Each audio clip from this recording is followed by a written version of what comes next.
So we have another question. This lady, she seems like she's going through it. That's a very big paragraph. Marcy, can you please read it? I know, I'm sorry. Yeah, we're going to have to do this in details. I mean, it's okay. All right.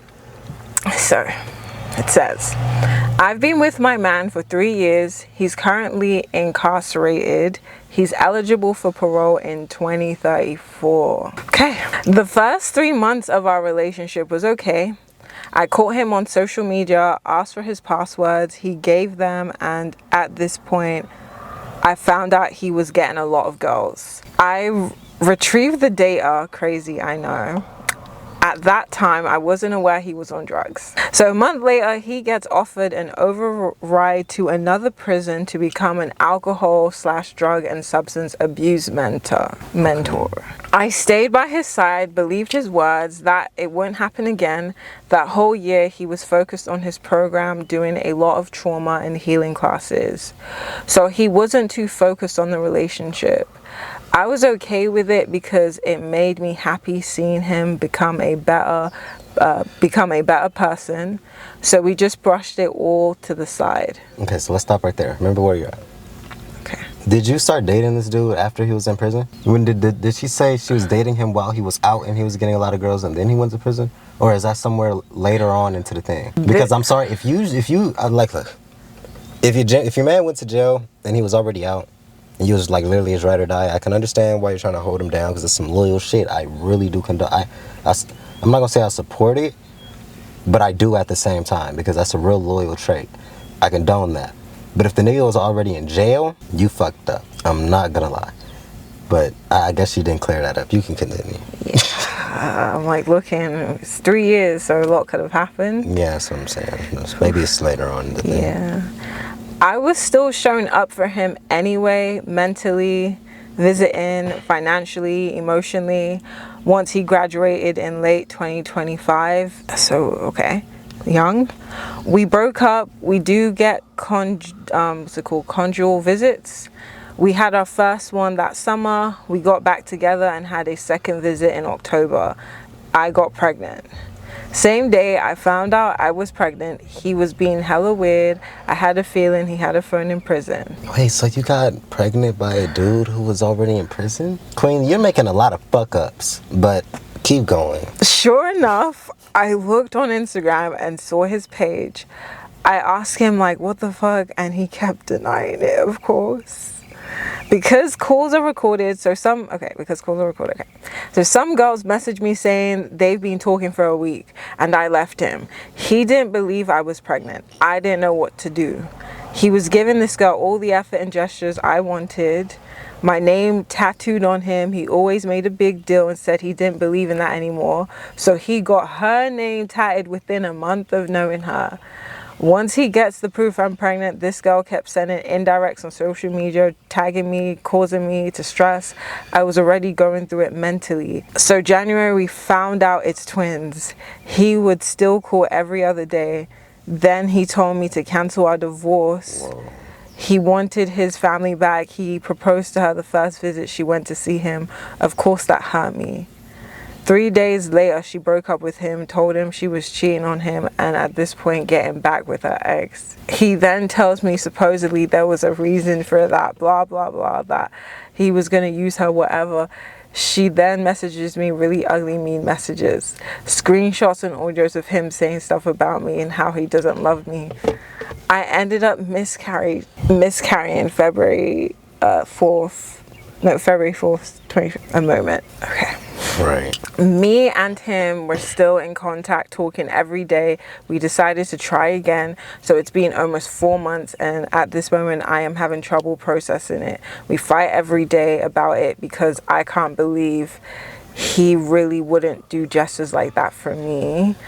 I was good to this man and loyal, and he did get her name removed via tattoo removal, but still makes up excuses to get mine. I don't know what to do. I feel I'm heavily trauma bonded. I feel sick when I don't hear from him.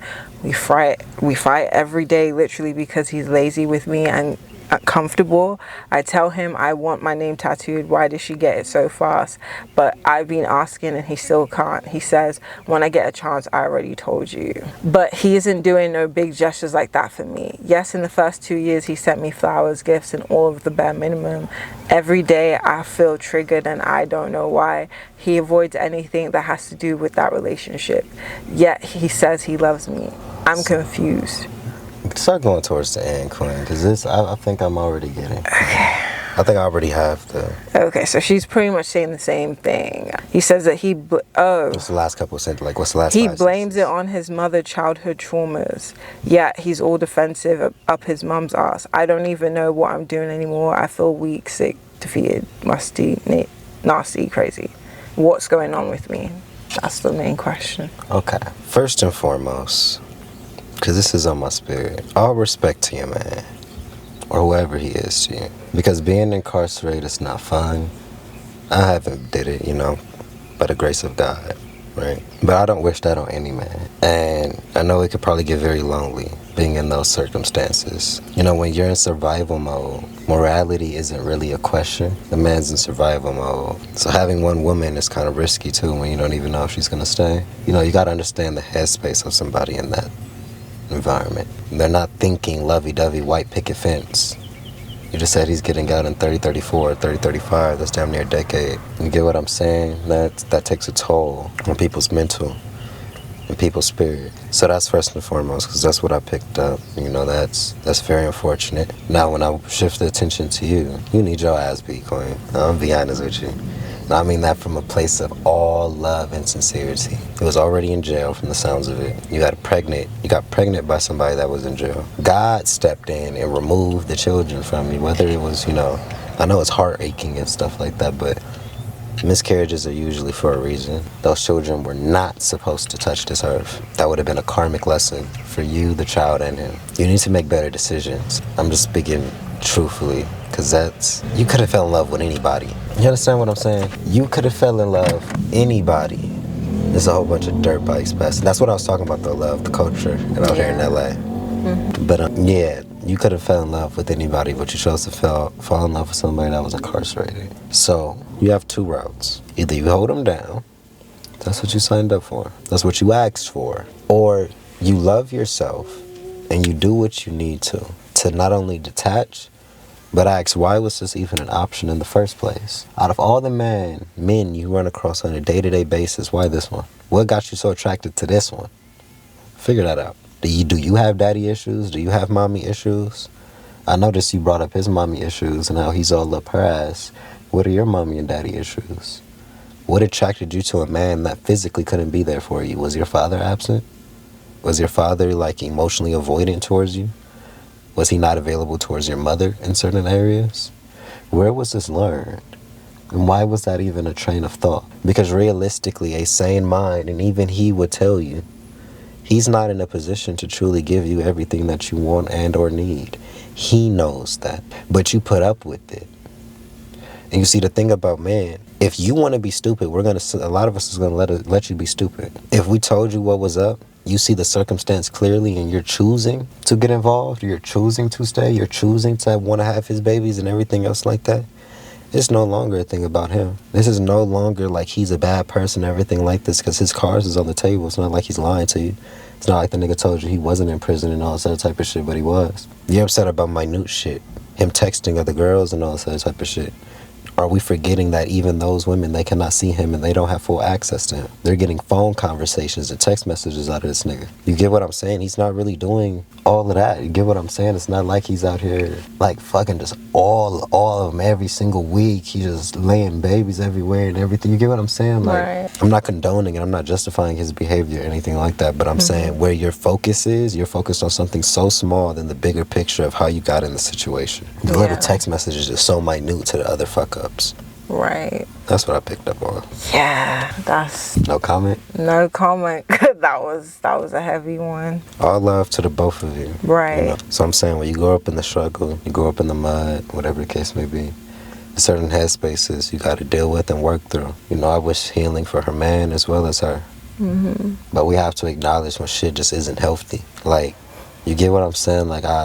I'm speaking from a place of respect for both situations, you and him. But it would be a fool for us to sit here and be like, this is healthy.